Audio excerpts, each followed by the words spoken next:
Le thème de l'émission d'aujourd'hui, un christianisme qui pédale. C'est que Simon Roy est propriétaire d'un commerce de bicyclettes à Montréal et à ses heures, il est aussi évangéliste prédicateur de salon. Vous allez le rencontrer dans quelques instants. Mesdames, Messieurs, bienvenue à l'émission Toute la Bible en parle. N'oubliez pas que pour la 3e semaine, nous vous offrons Israël et sa destinée. La présence d'Israël dans le monde, écrit l'auteur Gaston Racine, est un témoignage puissant à l'existence d'un Dieu vivant et personnel. La volonté de Dieu au sujet d'Israël est clairement révélée dans la Bible. Ne manquez pas, c'est la dernière émission au cours de laquelle nous vous offrons cette petite brochure, Israël et sa destinée, et j'espère que vous allez pouvoir vous la procurer. S'il ne reste plus de cette brochure, nous vous ferons parvenir autre chose, bien entendu. Et aussi, le Nouveau Testament en français courant vous est offert. C'est Bonne Nouvelle aujourd'hui. La Société biblique canadienne est heureuse de contribuer et d'encourager la lecture et l'étude des Saintes Écritures en collaborant au ministère de Toute la Bible en parle afin de vous remettre cette copie de Bonne Nouvelle aujourd'hui. Ne manquez pas de vous procurer ces deux choses au cours de l'émission de préférence. Il y aura aussi une adresse qui paraîtra à la fin si vous désirez nous écrire un petit mot. N'oubliez pas aussi que si vous avez des questions, des remarques, des commentaires, au cours de l'émission, vous pouvez nous appeler et nous les faire connaître.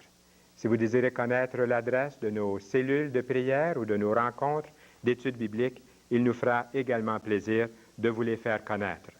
N'oubliez pas que vous faites partie de l'émission Toute la Bible en parle et j'en profite pour remercier toute l'équipe qui se dévoue à vous procurer cette émission.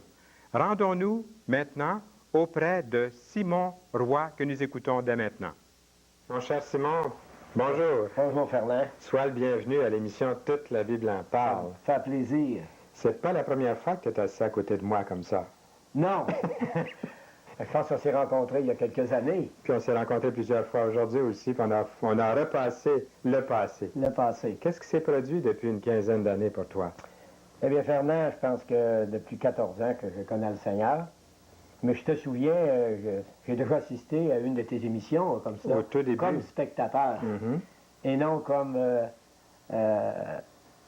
témoignage. Comme invité. Comme ici. invité, oui. Est-ce que tu es toujours dans les bicyclettes, tu pédales toujours? Eh oui, eh bien... Tu as un commerce de bicyclettes. C'est ça. Ce que je fais dans la vie, eh bien, je suis marié. J'ai un garçon de 17 ans, une fille de 13 ans. Et aussi, j'ai mon commerce qui est bien, qui va très bien. Mais je pense que la chose que j'ai découvert, qui m'a beaucoup changé ma vie, c'est surtout quand j'ai rencontré Jésus-Christ. Mais comment tu as fait ça? De la bicyclette à Jésus-Christ, là. C'est tout un saut, ça. Si je pourrais dire, essayer de tout décrire depuis 14 ans, comment que je suis parti de la bicyclette à venir au Seigneur, je pense que j'étais à peu près comme tous les gens qui sont dans le monde. Dans le monde, on cherche quelque chose, on ne sait pas quoi. Moi, premièrement, je ne cherchais pas Dieu. Mais c'est arrivé un jour, en 1974, que mon épouse a rencontré un chiro en allant faire soigner mon garçon. Et puis il a commencé à lui parler du Seigneur Jésus-Christ, puis un bon jour est arrivé chez moi en me disant qu'elle était sauvée. Et aussi, après que son témoignage, aussi sa vie, j'ai été vraiment touché par cela. Et c'est là que ça m'a emmené à ouvrir la parole de Dieu. Elle m'avait même acheté une Bible avant que je devienne au Seigneur. Je pense qu'elle le savait. Ton épouse a été vraiment un instrument de Dieu pour t'apporter la parole, exactement. la Bible. Ouais. Elle ne pratiquait pas de religion parce qu'on n'allait pas d'aucune église. Pour nous, c'était... Moi, Dieu, pour moi, il n'existait pas. Il existait, mais je ne le cherchais pas.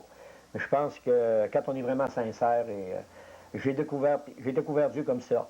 Et ce qui est arrivé aussi, c'est qu'en 1975, un matin, en février 1975, mon épouse m'avait posé la question si j'étais sauvé, si je mourrais demain matin, si j'irais au ciel.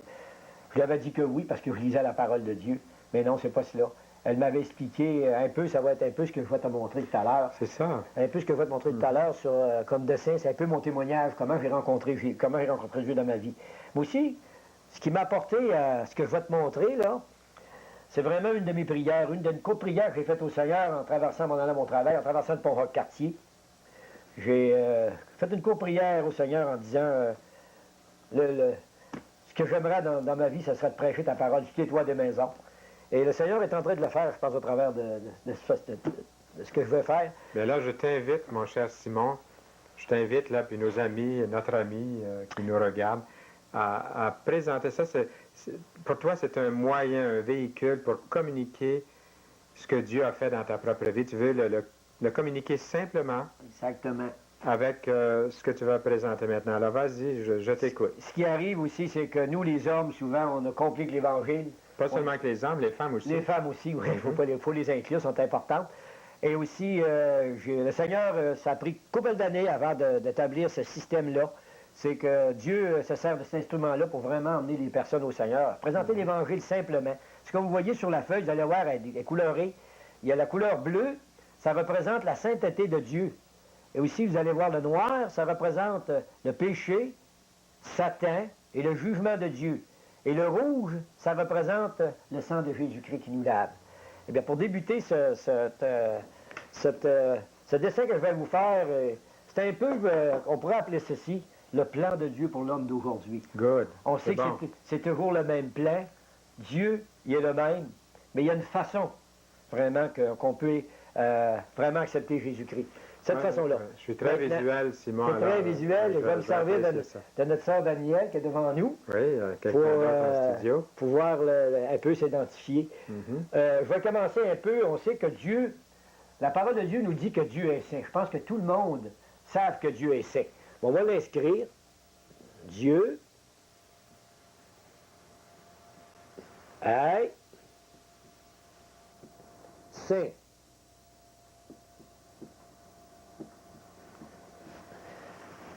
Dieu est saint. Au début de la création de Dieu, si on regarde dans Genèse, dans la parole de Dieu, dans Genèse, chapitre 1, verset 27, Dieu dit, créons l'homme à son image. Donc, si Dieu crée l'homme à son image, je vais vous faire des personnages au début de la vie, au début de la création de Dieu. Les flèches que je vais faire, ça représente un peu l'homme au début de la création de Dieu. Et je vais en faire 3 ou 4. Vous allez voir pourquoi est-ce que je fais cela. On va en faire 3. On va inscrire Simon. Ici, on va m'inscrire moi-même. Je vais inscrire Daniel. Je vais faire juste une lettre. Je vais inscrire Fernand. Fait que nous 3, là, si Dieu aujourd'hui recréa le monde, ben, il ferait exactement la même chose. Mais comme on peut voir ici, c'est que l'homme est directement en communion avec Dieu. Mais on pourrait se poser une question.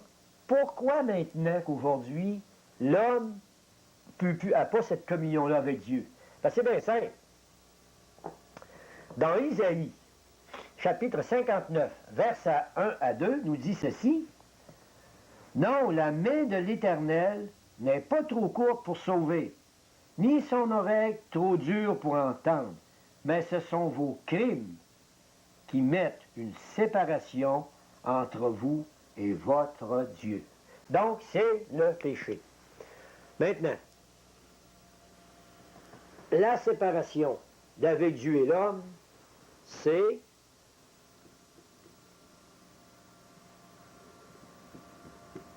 péché. Vous allez peut-être me dire, chers téléspectateurs, que moi, je ne suis pas pécheur, je n'ai pas fait de péché, vous avez peut-être fait des bonnes œuvres toute votre vie. Mais je vais vous citer un passage dans Jacques, chapitre 2, verset 10, qui nous dit « Si nous transgressons un des plus petits commandements de Dieu, nous sommes coupables de tous. » Donc l'homme, un jour, a été pris pour prendre une décision, puis sa décision, ça a été la désobéissance de Dieu. Vous vous souvenez de l'histoire d'Adam et Ève, je ne vous la raconterai pas. Mais à partir de ce moment-là, l'homme est devenu pécheur, parce que la Bible nous dit dans Romains 3, 23, car tous ont péché, tous, là. Ça comprend Fernand, ça comprend Daniel, ça comprend Simon. Donc, plus de relation avec Dieu. complètement coupé. Vous allez bien me dire comment on peut atteindre ce Dieu-là. Bien, c'est une chose comme on va encore aller voir dans la parole de Dieu, parce que c'est vraiment la parole de Dieu qu'on peut vraiment trouver la réponse. Dans Jean 3,16, Dieu nous dit, « Car Dieu a tant aimé le monde qu'il a donné son Fils unique, afin que quiconque croit en lui n'espérisse point, mais qu'il a la vie éternelle. » On pourrait dire ceci, Dieu a tant aimé le monde qu'il a envoyé son Fils sur la terre. Jésus-Christ. Il l'a envoyé sur la terre pour nous parler. Ça prenait quelqu'un de saint pour pouvoir aller atteindre Dieu. Mais vous allez bien me dire, Jésus, il parle encore aujourd'hui, il nous parle par sa parole. Parce qu'un jour, un homme s'est présenté devant Jésus qui s'appelait Thomas. Dans Jean 14, verset 6. Thomas a demandé à Jésus, s'est présenté devant Jésus. Il ne savait pas, il demande à Jésus, il dit, « Nous ne savons pas où est le chemin. » Jésus lui répondit, il dit, « Je suis le chemin, la vérité et la vie. Nul ne vient au Père que par moi. » Donc, si Jésus est parti du ciel, il est venu ici de mourir à la croix du Calvaire,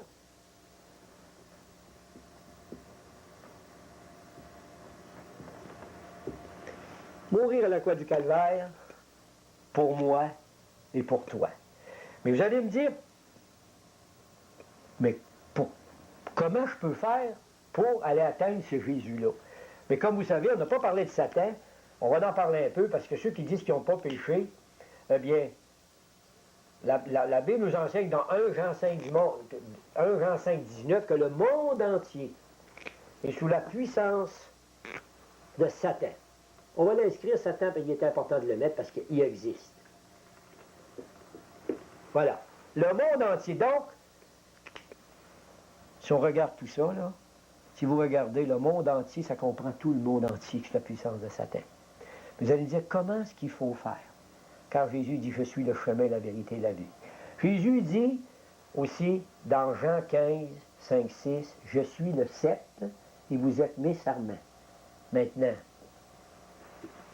pour vraiment aller vers le sceptre, il faut absolument se déplacer.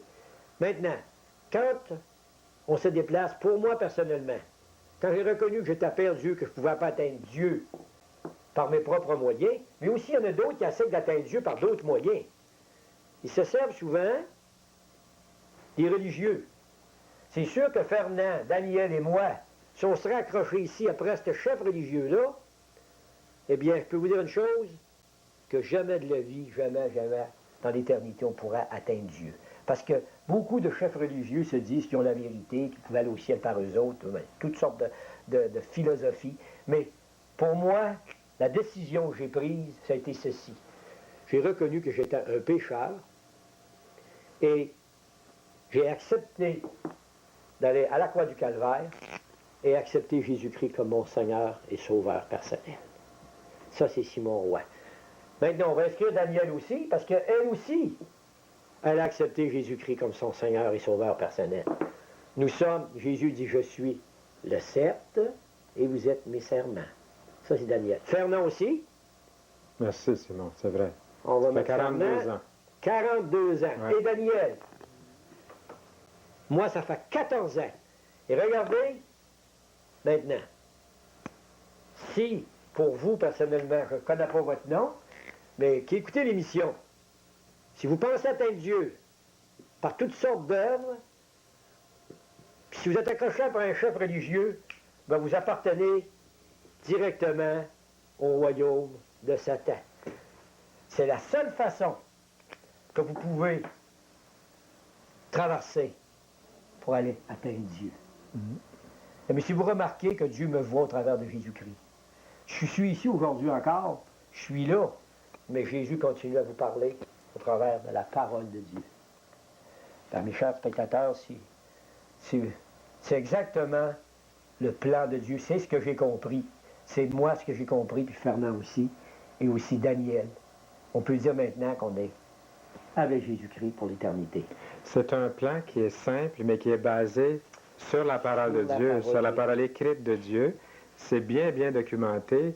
Cette feuille que tu as ici, Plan du salut, elle est remplie de textes bibliques que tu as utilisés. Exactement. Et si un ami, puisque je t'ai invité à nous présenter ça, et puis en même temps, bien, c'est pour vous, est-ce que si vous aimeriez, par exemple, rendre ce qu'on vient d'entendre plus personnel, je vais demander à Simon de vous aider, de nous aider à faire ce transfert du monde, là, de celui qui est attaché à un système religieux, ou même, est-ce que ça pourrait arriver? La flèche qui pointe par en bas, c'est quelqu'un qui ne croit pas en Dieu du tout, ça. Quelqu'un qui refuse Dieu dans sa vie complètement. D'autres qui veulent, les flèches vont vers un, c'est ceux qui voudraient aller vers Dieu, mais qui ne prennent pas le bon chemin. Le bon chemin. Oui. Alors, si, là, d'une façon concrète, par la prière, est-ce que c'est possible de pouvoir aller à Jésus puis de le faire maintenant, si quelqu'un voulait le faire, comme tu l'as fait il y a 15 ans dans ta vie? Si vous voulez savoir combien j'ai fait, bien, vous pouvez, je vais me mettre avec vous pour prier, mais je ne voudrais pas que cette prière soit la mienne, mais que ce soit la vôtre. Comment j'ai venu, puis le savoir.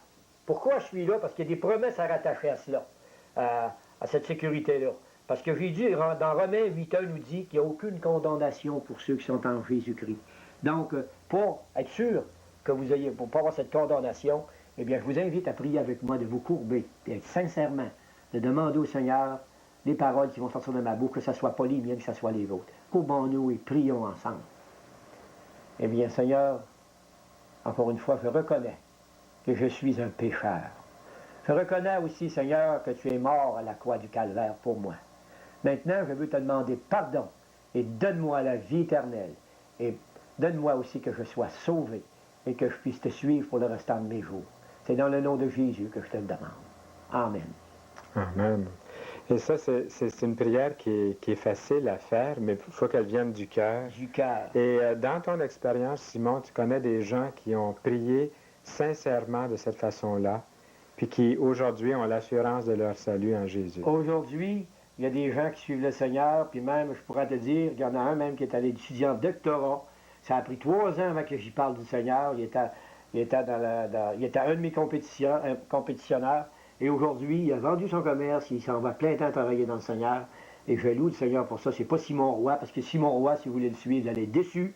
C'est comme ici. Si vous suivez un homme, vous allez être déçu quand vous allez arriver de l'autre côté. Et puis si vous suivez Jésus-Christ, vous ne serez jamais déçu.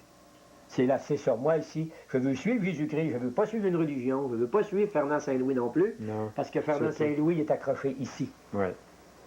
C'est en Jésus, donc, on peut vraiment rencontrer la grande famille de Dieu. C'est en Jésus. C'est une joie à chaque fois que moi, c'est un privilège que Dieu me donne de pouvoir partager aux autres ce que je vis.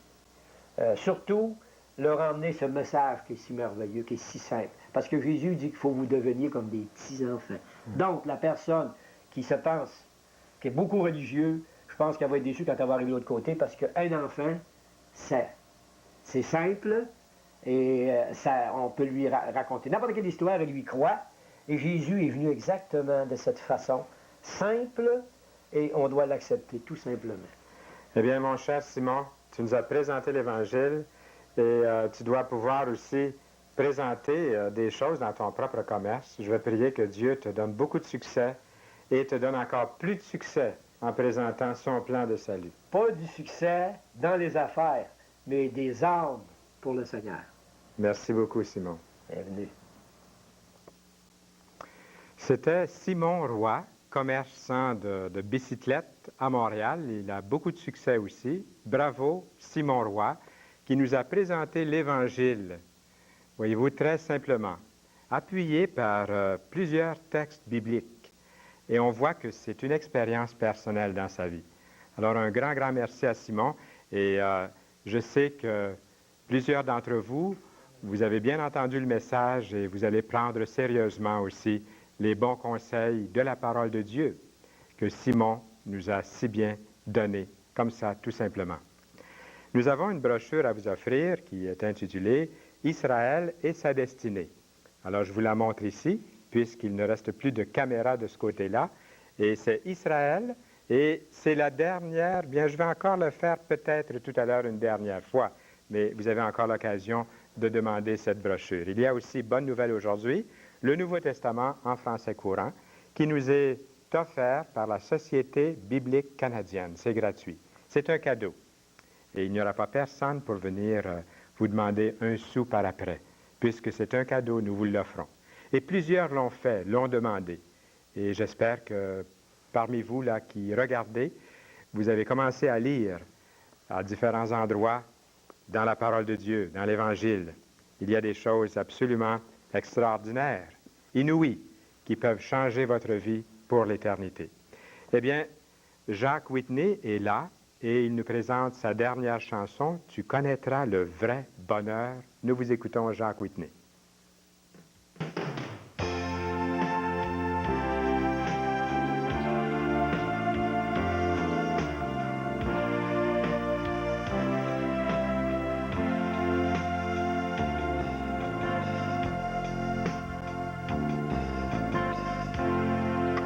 Peut-être pas la première fois que tu entendras parler de Dieu, qu'il est puissant, qu'il est le roi et qu'il veut que tu sois heureux. Il a tant de repos à te donner, il a tant de joie à te partager. Et si tu lui ouvres ton cœur, tu connaîtras le vrai bonheur. Vois combien il t'aime, vois la grandeur de son amour. Pour toi il s'est donné lui-même. Tu peux le connaître à ton tour. De ton cœur ouvre la porte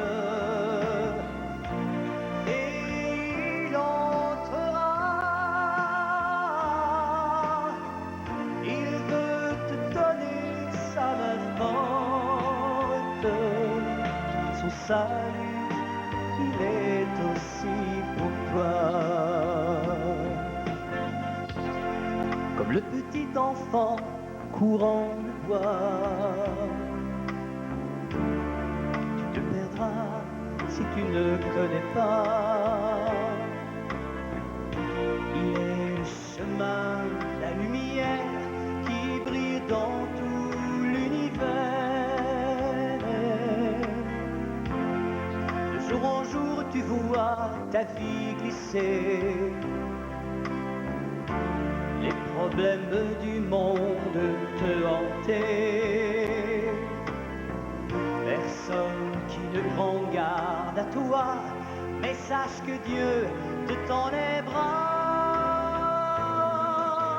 Vois combien il t'aime, vois la grandeur de son amour. Pour toi il s'est donné lui-même.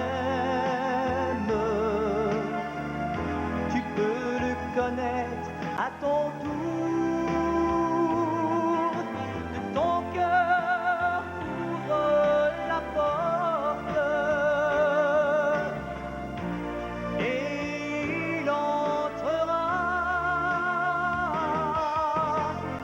Il veut te donner sa main forte.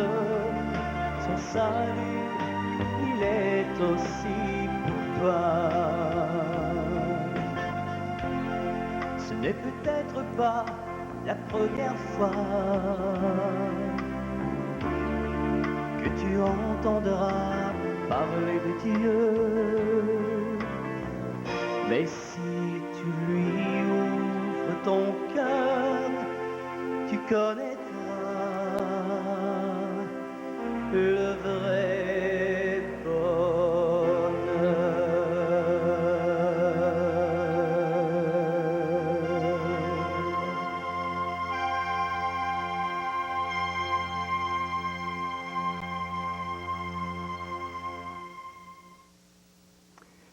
Il est écrit dans l'Apocalypse, chapitre 3, le verset 20, « Écoute, je me tiens à la porte et je frappe.